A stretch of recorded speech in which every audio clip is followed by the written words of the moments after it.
just a short tribute to Mum, seeing she can't obviously be here, but it was 10 years ago this year since Mum died. She looked after Dad for 48 years, and he's, look at him now.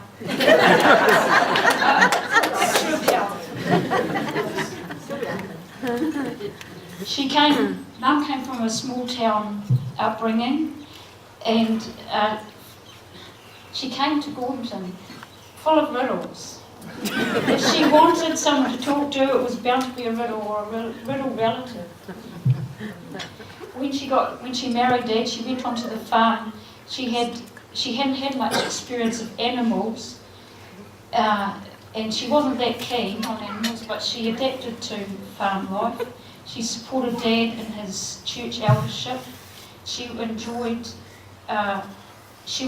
her own visiting people as well. She was there to listen to Dad after political meetings and during museum encounters and all that sort of thing.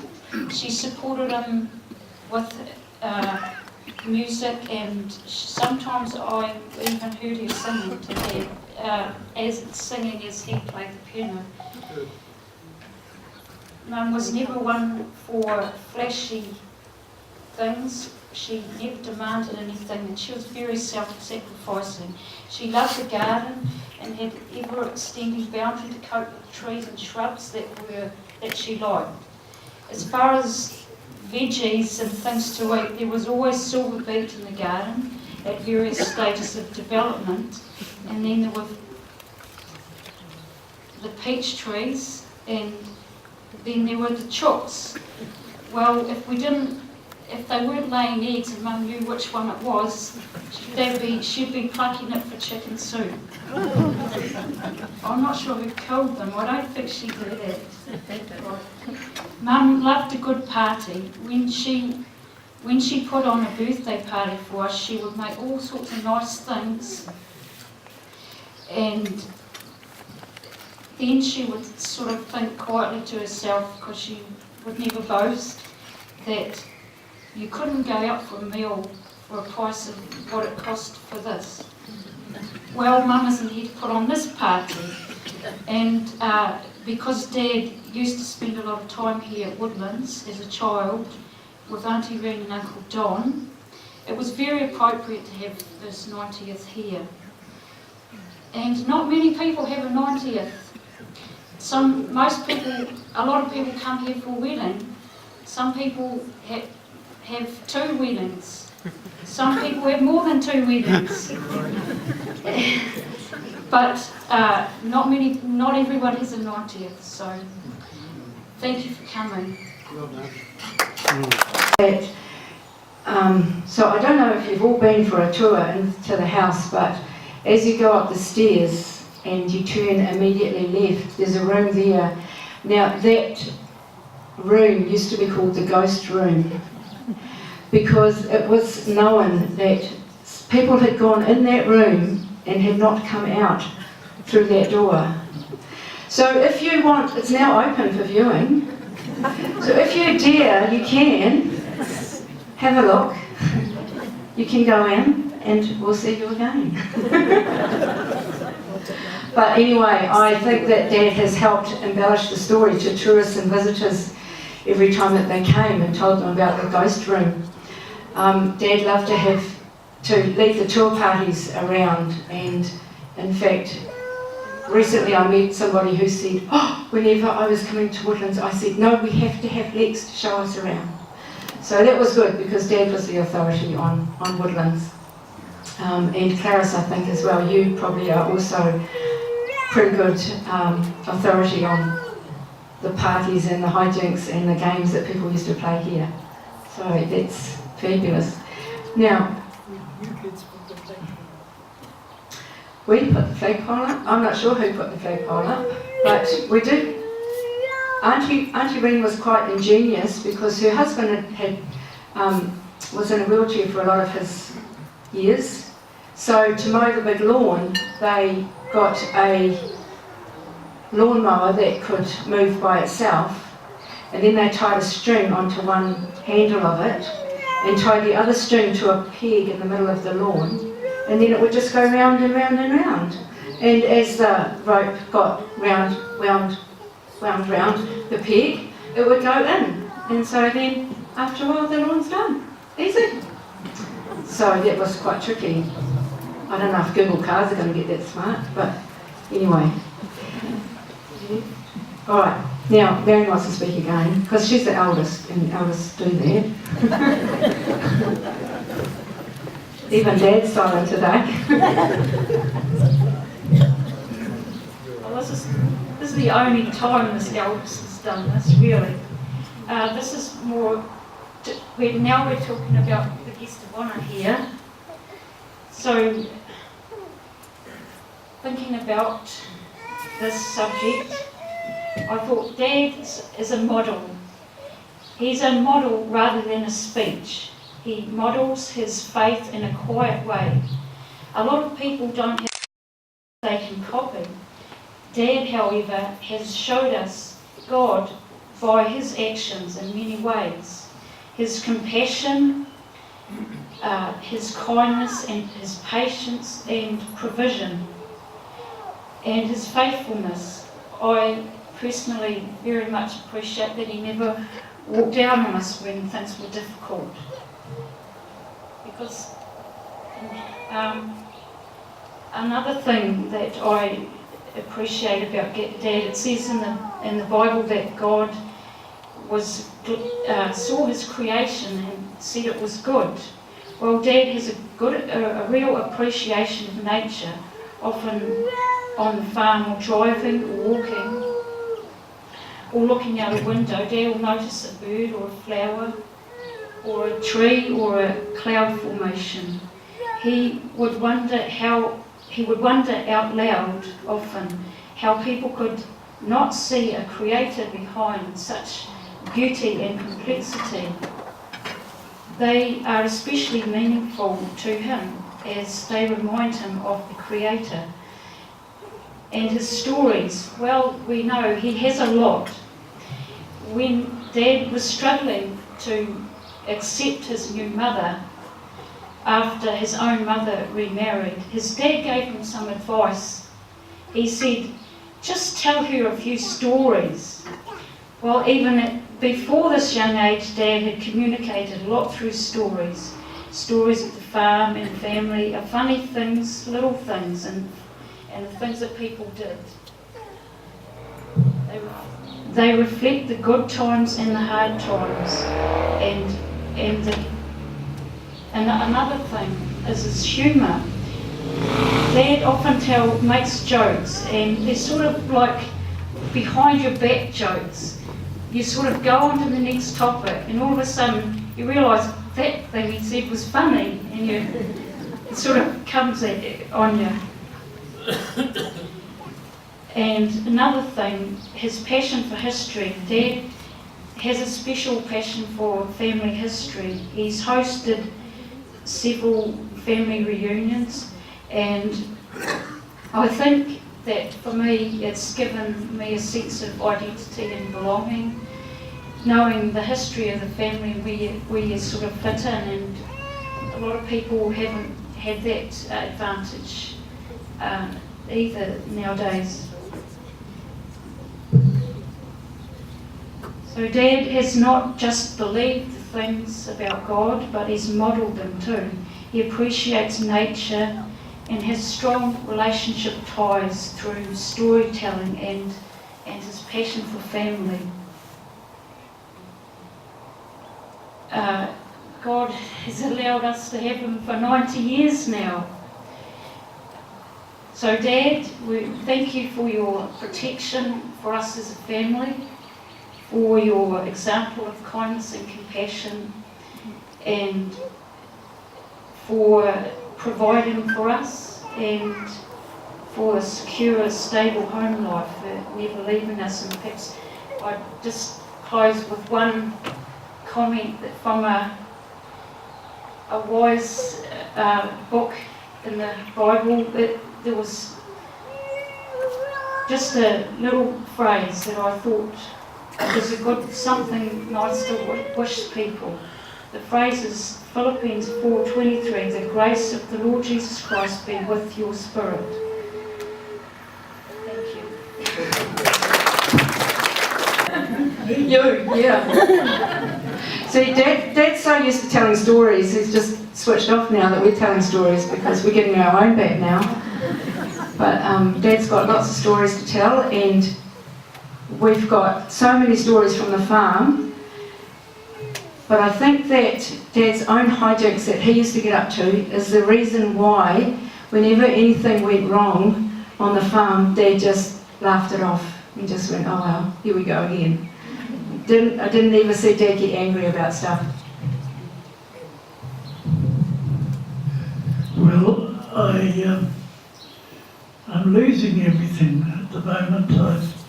My eyesight's going, my ears are bad, I have to have aids, and I've lost my teeth, and I don't know what else is going to go next.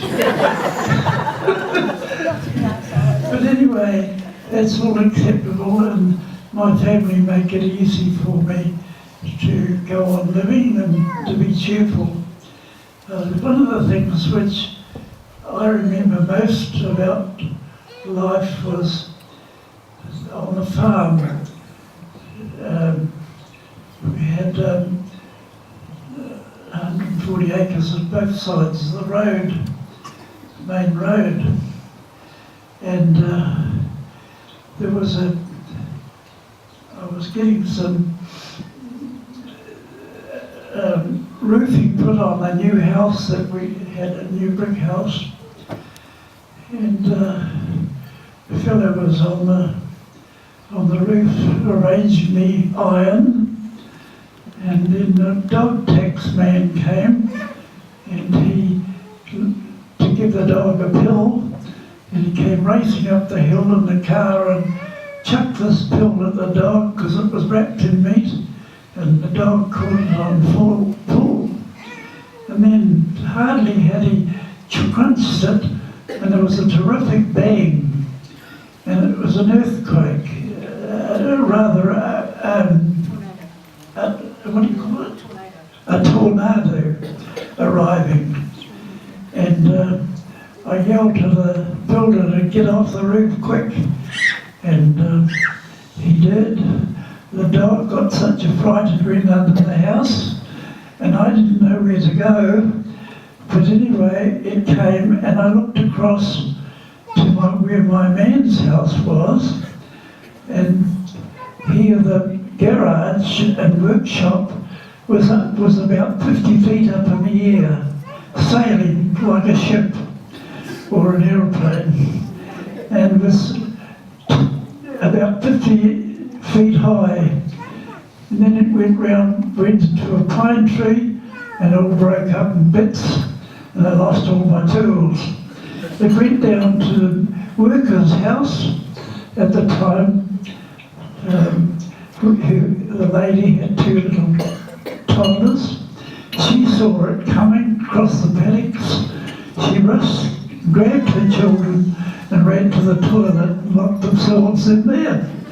Now the tornado penetrated the house a bit. There was glass flying around, and the carpets were lifted, and altogether there was a lot of damage. But in the toilet, she'd been told, fortunately, a few days before, to get in the event of a fire or anything, get into the toilet because it's the strongest place in the house. And I think that probably saved their lives. It carried on down to the cow shed where the husband was, and he wondered what on earth was happening because that thing started flying around. It completely demolished the milk room and the tanker and all that sort of thing. The whole milk room disappeared. The rest of the cow shed stayed there. But most of the stuff was dumped in the yard. Then you went to a new shed, took a lot off that, and went down across to Cockatiers and tore some of those down that had been there over 100 years, and then down the lane and tore up gum trees which had been there 50 years out by the roots, and the pipeline ripped up as well. Then it went down to the hay shed, an iron shed with steel frames, flattened that. That was completely destroyed. And then it went down and took down several hedges, and that's why the photographs got gaps in it. Just ripped those out. Altogether, when it got to the end of my farm, it just went up in the air again and came down Lawrenceville somewhere. But why it selected me, I don't know.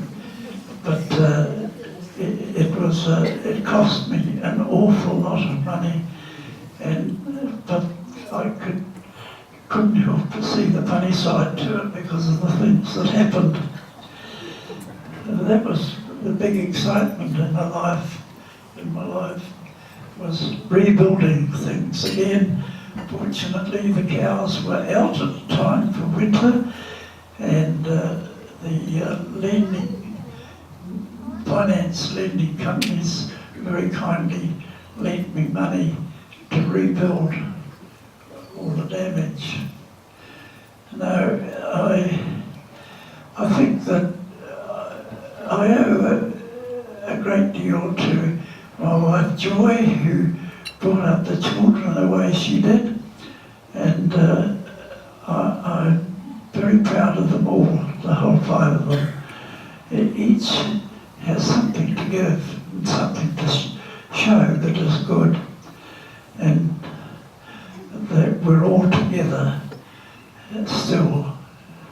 So there was some of the main things that happened in my life.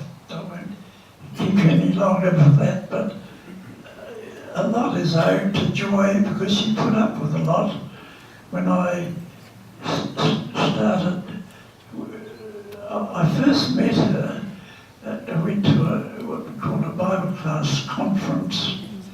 It was in Hamilton, and we stayed there for a week, and I decided that I would go downtown during the break to just study the shops.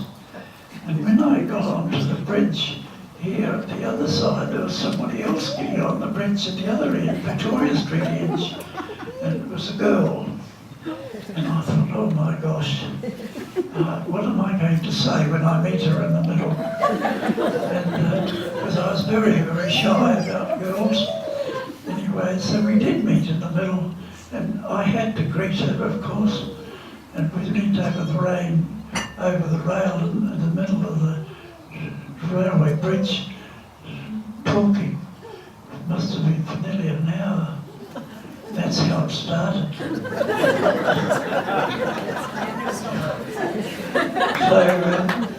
that's a little thing. There's really nothing much more I can tell you without going on a long time. So I'll hand over. Of course, it's hard to sum up 90 years.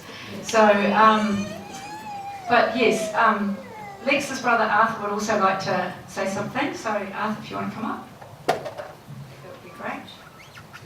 I'm sure Arthur's got the most interesting stories. Good afternoon, everyone.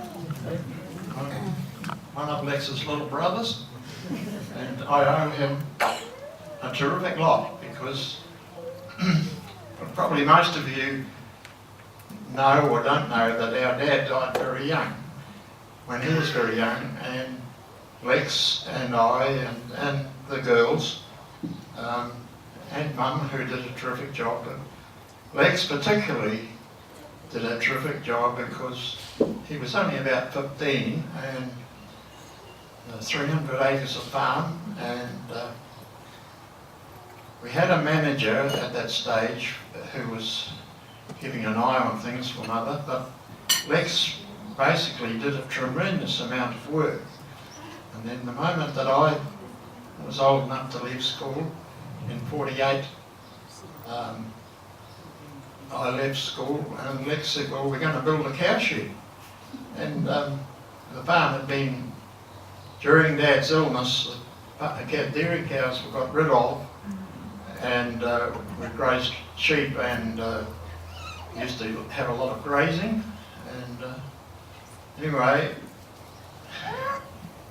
Lex got some, it was a Thompson, they call it Thompson concrete block, and you made the block yourself, and then you could use it for constructing buildings.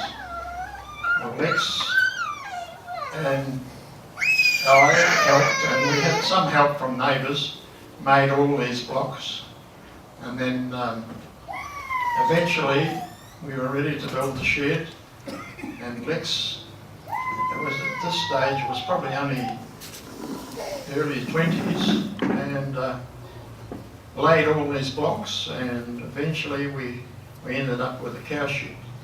I was very much indebted to him for all that experience. Lots of things that he did that he was really Dad to me.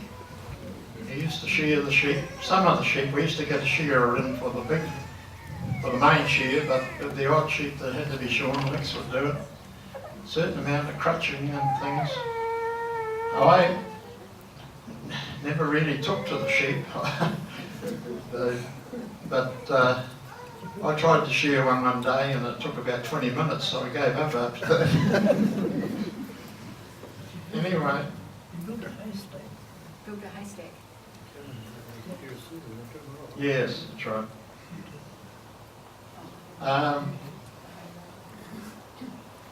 And he was also very good with horses. He originally rode a pony to school, and when I first started school I was the passenger on the back, and then unfortunately Lex left school and the pony died, and I had to walk to school for a number of years, but I thought nothing of it. And then he bought another horse, which was plenty of life in it, called Cordite. He called it Cordite, it was jet black. Anyway, at one stage the farm purchased, I think about 400 ewes in Frankton, sale yards, and they were driven over the Fairfield Bridge, and some of you older ones would remember there used to be a paddock at the bottom of Clarkin Road, which is now all houses, of course. The sheep were put on there for the night. Lex got up at some ungodly hour, rode Cordite in, picked up the sheep, and by the end of the day they were home at Green Meadows. And unheard of, really.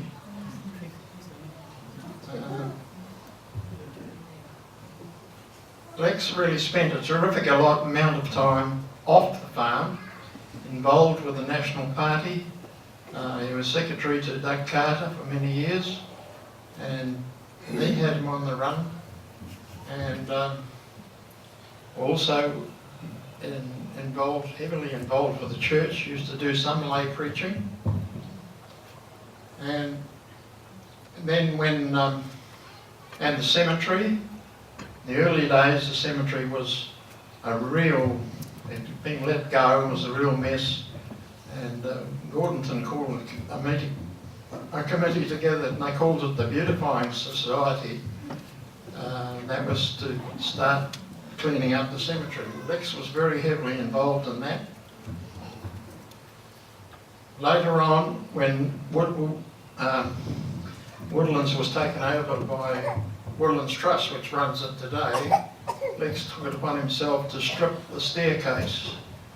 Now, if you've got time afterwards, you have a quick look at the staircase. It took hours and hours and hours of stripping that staircase. It was all painted, and Lex got it all off. Mostly, 90% of the time he did all the work. Another tragedy that he mentioned, the tornado. Well, I remember that day very well. as well. We had no damage, although we're only another 500 metres down the road. But another day, when things didn't go right for Lex, was the cows used to cross the road, and a cow cocky truck from Taupo somewhere came along with a full load on and no brakes, and as a result of that, Lex had to put down 5 cows, and wasn't able to claim for it at all. So last year about this time, Lex went through a little rough patch, and we all sort of wondered whether he was going to make 90 or not. But I went and saw him, and we had a long talk for about 3 hours about the past and all the rest of it. And a couple of weeks after, when I left, I thought, well, will that be the last time I must see him or not? But a couple of weeks later I called back, and he had a change of mind, and he decided that he wanted to be 90. So here we are today. Celebrate. Thank you, big brother. Yes, in fact, Dad was not even expected to make 30. So in his late 20s he got TB, and he spent a year in hospital recovering from that. So it is quite...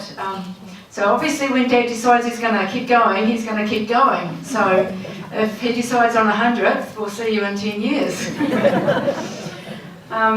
And I also remember a story that Dad told me just the other day about you two, where Dad and Arthur were riding the horse back home maybe from school, I'm not sure, and they had a shortcut, which wasn't a shortcut, it was a long cut, through an old sawmill and swampy grass and stuff, and they thought that they'd be smart and cut through there, but of course the water was deeper than they expected, and so Dad yells out, get off, quick!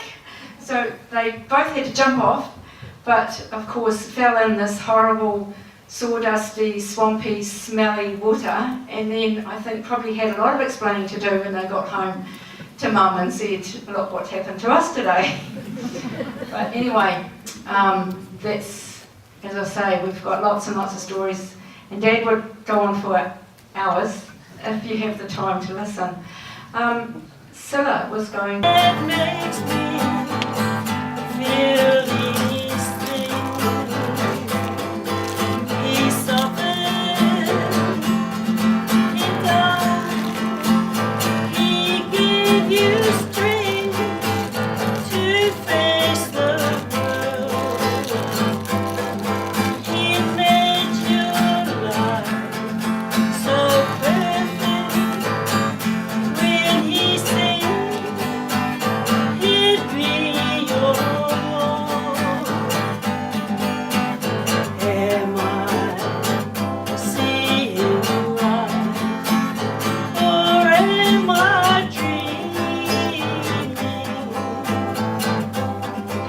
And do I hear the rush of angels sing? You must be a walking piece of heaven. Or is this love that makes me feel these things?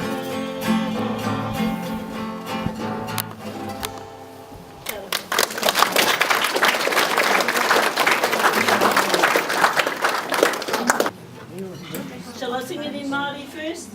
And then English? No, that's fine. Can you hear me sing it? Yeah. Oh. Whakaria mai, tōni peka kia.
I know that my first meal I had with the Maori people was I came home as a toddler from the farm where Dad was working and going up the drive, and I came across a Maori party of women who were having their lunch. They'd dug potatoes on Dad's farm, and they invited me to join them with these rewise potatoes. And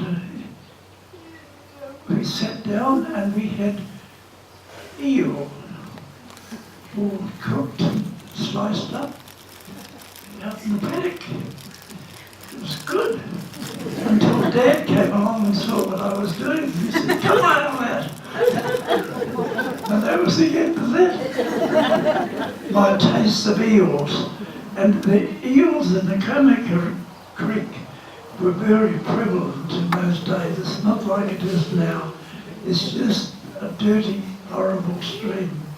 But actually you could see the bottom of it in the very old days. And so that was that. So I've always had a great feeling for Maori singing, and perhaps one of my best friends at school and classmate was the late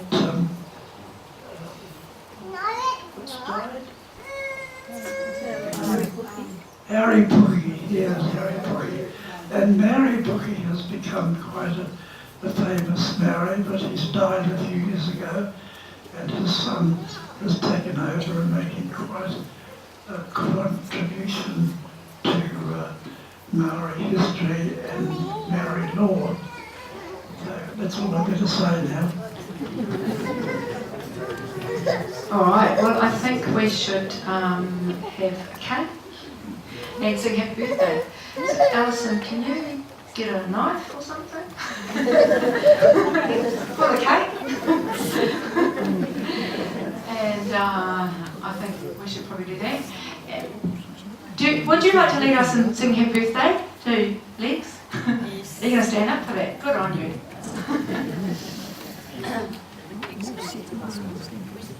The cake's over in the corner, actually. Happy birthday to you.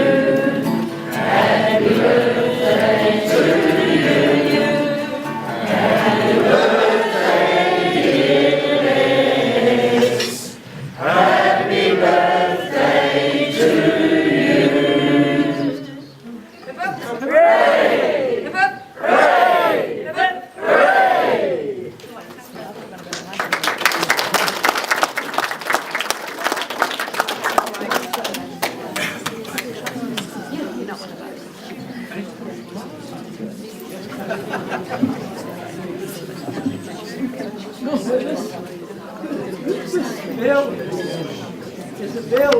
The only, just about the remaining thing that we've got of the original homestead, it's got a lovely tone.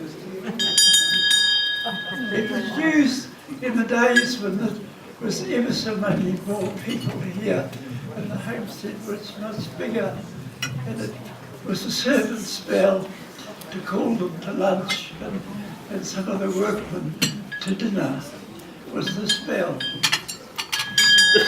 He thinks he can use it at home now and call us as well.